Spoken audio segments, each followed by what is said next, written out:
Bruno Perronnet, bonjour. Bonjour. Vous êtes le réalisateur de Manaslu 23 septembre. C'est bien dit.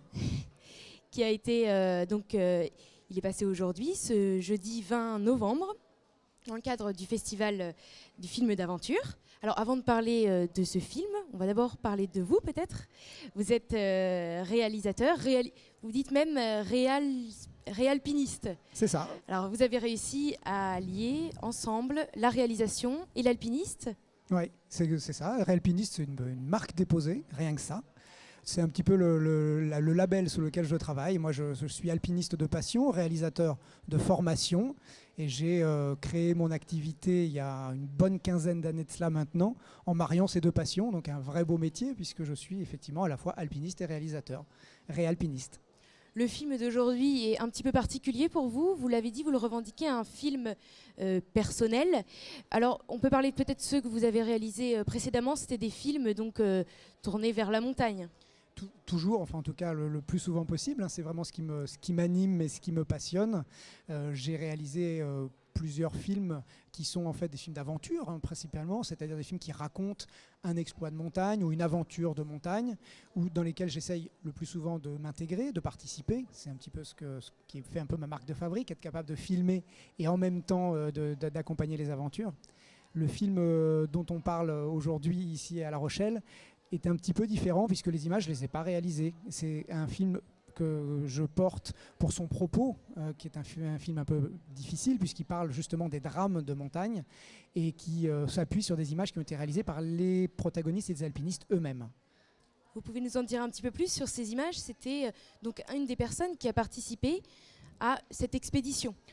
Des participants à l'expédition ont chacun ramené des images. Un client d'une aventure, les guides ont chacun une petite caméra avec laquelle ils se filment et ils ramènent comme ça. C'est vrai que c'est assez fréquent aujourd'hui. On a la possibilité d'emmener des caméras qui font des images assez exceptionnelles dans de tout petits formats. Et donc le film Manaslu 23 septembre a pu être réalisé à partir de ça.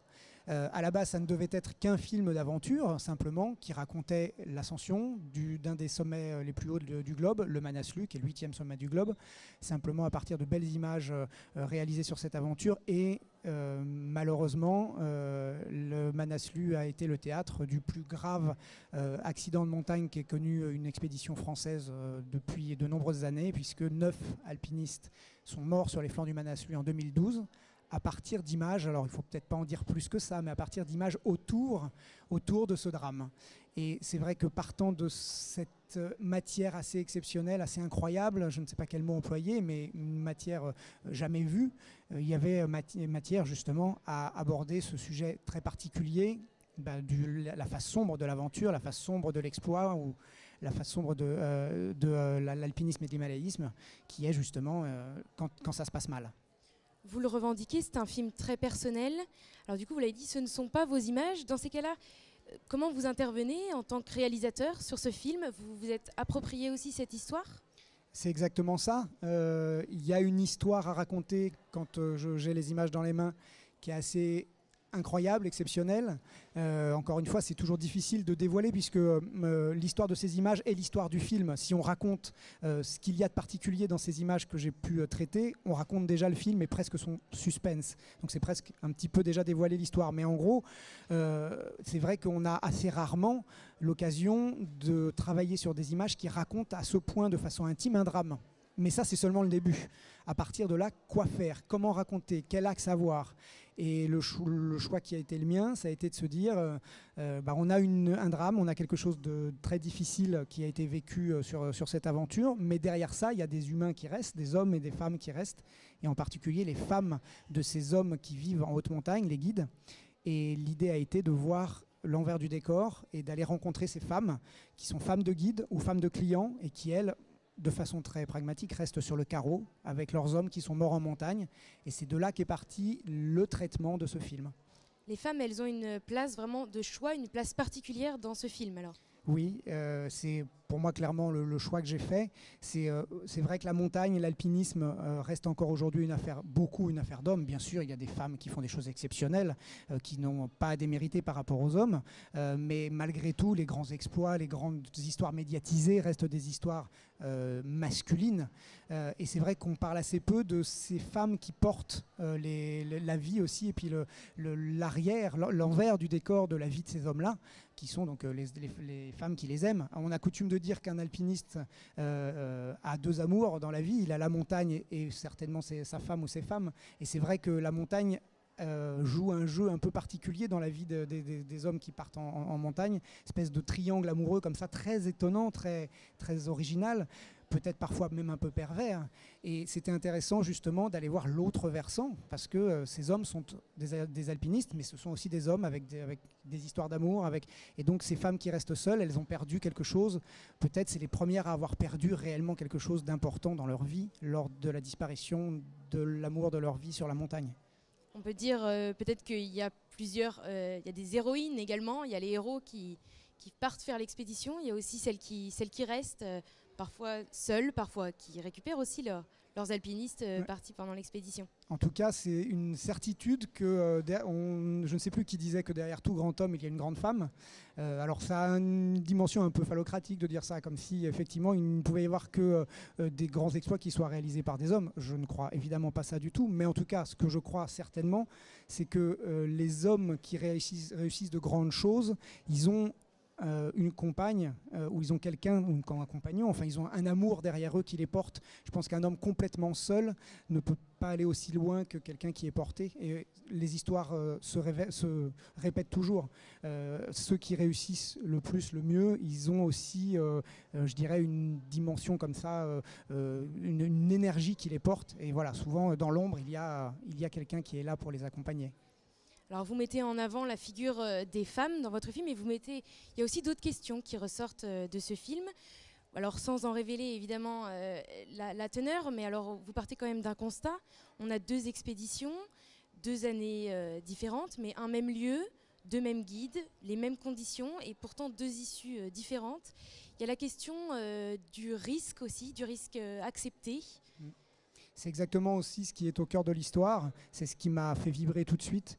On s'aperçoit dans le film, avec les images qui portent cette aventure et cette histoire, c'est l'incroyable frontière ténue, l'équilibre qui peut exister entre le drame et la réussite. C'est rien, c'est un fil, c'est un peu de chance, qui font qu'une aventure réussit ou échoue.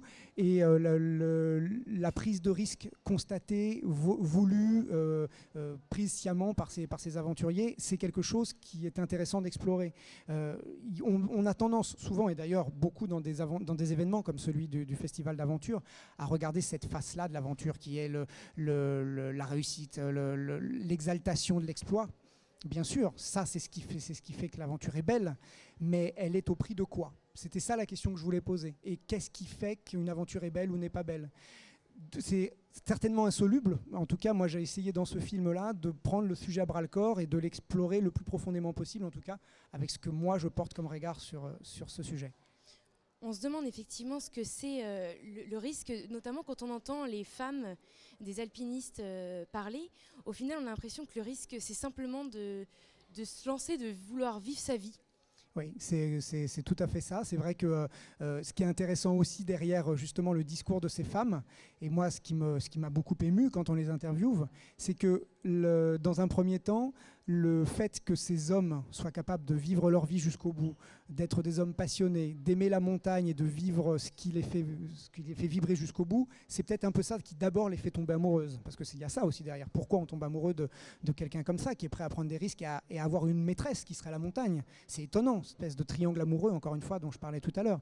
C'est ce qui, dans un premier temps, peut-être séduit ces femmes. Elles aiment être amoureuses d'un aventurier. Et puis, elles racontent toutes que très vite, ça, à la fois, ça les porte. Elles sont heureuses que leurs hommes vivent ça, mais en même temps, ce qui les fait basculer dans l'amour véritable, c'est l'autre, c'est l'homme qu'elles découvrent derrière. Et j'ai l'impression que les femmes d'aventuriers, elles ont ça de particulier, qu'elles sont capables de voir l'homme derrière l'aventurier, encore une fois, et que c'est peut-être une des clés de l'amour qu'elles peuvent leur porter. On a l'impression que c'est quelque chose que peut-être vous connaissez vous-même, vous dites que vous êtes alpiniste. Vous êtes aussi alpiniste seulement, vous avez aussi vous-même fait des ascensions? Oui, oui, je pratique la montagne autant, peut-être même plus d'ailleurs que la réalisation. Enfin, les deux sont partie prenante de ma vie. Donc oui, ces questions et je dirais ces visions de la montagne, je les ai. C'est peut-être pour ça que j'ai pu prendre ce sujet à ce point à bras-le-corps, parce que oui, je fais de la montagne et je me pose forcément ces questions. J'ai une femme que j'aime, j'ai des enfants. On ne fait pas ce genre d'activité sans à tout moment penser à ça. Donc cette problématique-là, elle est vraiment de l'ordre de l'intime, c'est une évidence, oui. Vous-même, vous avez fait des expéditions de haute montagne, comme ça. Quel est le sommet peut-être que vous avez grimpé, le plus élevé? Alors, le plus élevé, moi j'ai fait une expédition en Chine où on est monté à peu près à 6000 mètres d'altitude dans un massif assez sauvage qui s'appelle le Xigunyang. Je n'ai pas été au-delà de 6000 mètres, moi, voilà. Mais c'était déjà une belle aventure et puis beaucoup de très très belles voies autour de notre jardin et notre terrain de jeu qui est le massif du Mont Blanc, là où j'habite évidemment. Parce que ça, c'est aussi quelque chose qui peut ressortir de votre film. C'est qu'est-ce qui fait qu'on a toujours envie d'aller plus haut.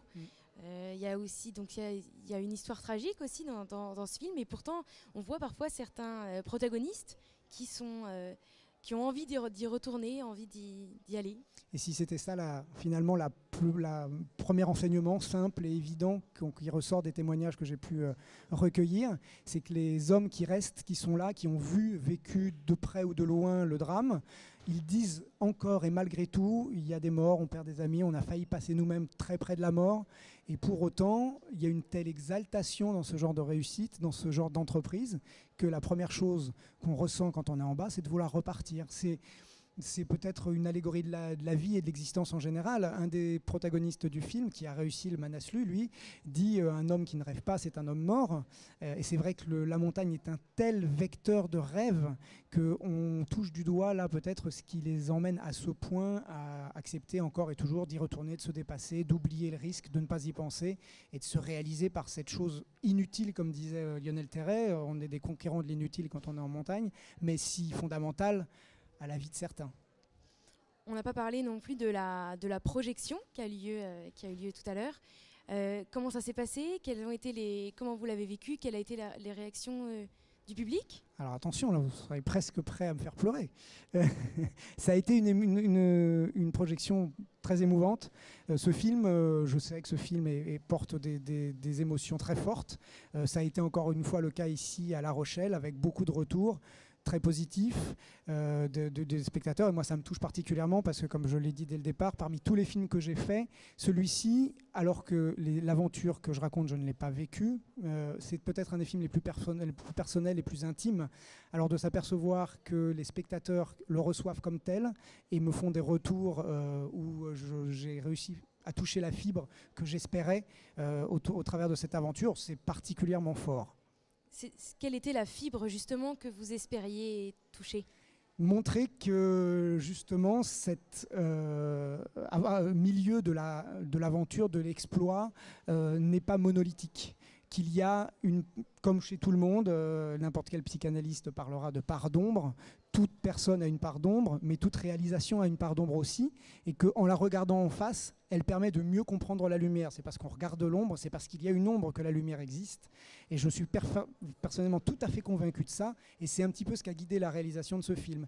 C'est imaginer que parce qu'on regarde justement le côté sombre, on comprend mieux tous les rouages qui amènent malgré tout, et le film finit là-dessus, enfin en tout cas c'est ce que j'ai voulu montrer, le film finit sur la lumière alors qu'il ne parle a priori que de tristesse, parce que des hommes sont morts, parce que des enfants n'ont plus de papa.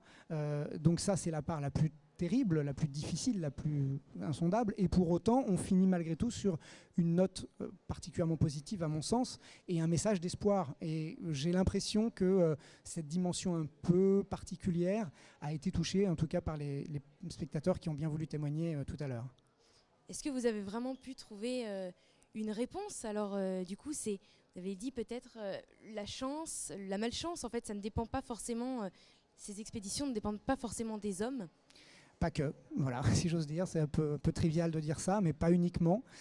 C'est une évidence qu'en particulier sur un milieu comme la très haute montagne, c'est sûr que la chance est un facteur déterminant, c'est peut-être un petit peu fort, mais présente de bout en bout, c'est certain. Alors évidemment, il y a une somme de savoir-faire à mettre en place pour que tout arrive, pour que tout se passe le mieux possible.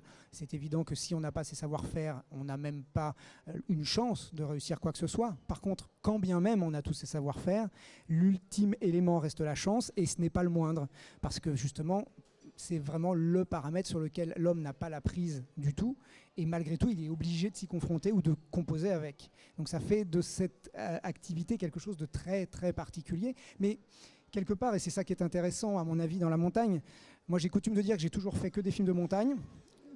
Ma filmographie est une filmographie de réalisateur de montagne, et pour autant la montagne je m'en fiche. Et c'est très vrai ce que je dis là.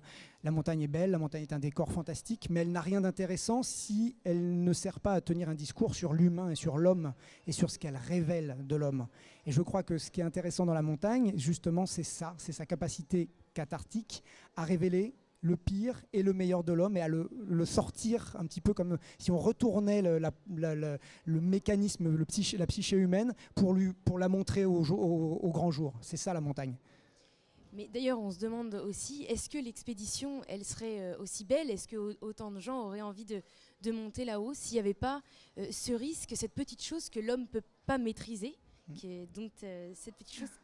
Alors là, ça y est, là, on peut rebondir. Vaste question, question insondable encore une fois.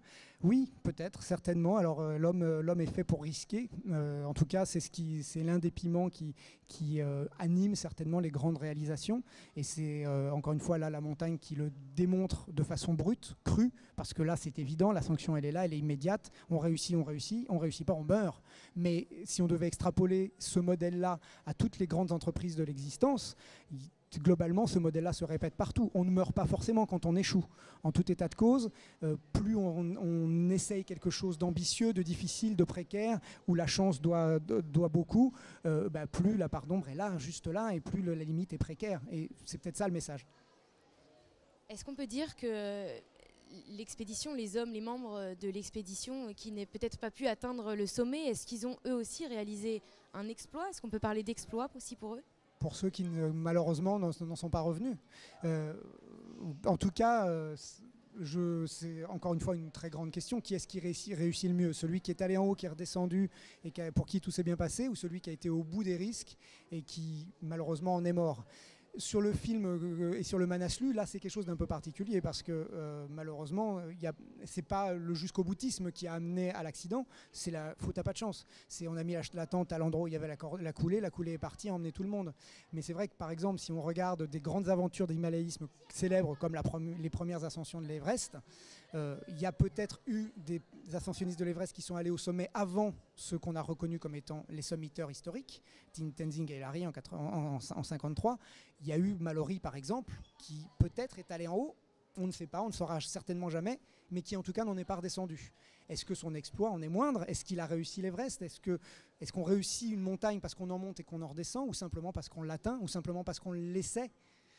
Alors là, je suis désolé de vous décevoir, mais je n'apporterai pas ma réponse parce que j'en ai pas du tout. Je ne sais pas quoi dire de ça. C'est vrai que quand on voit sur certaines images aussi la difficulté que peuvent s'imposer, en tout cas certains membres, rien que dans la montée, une montée si lente, on les voit,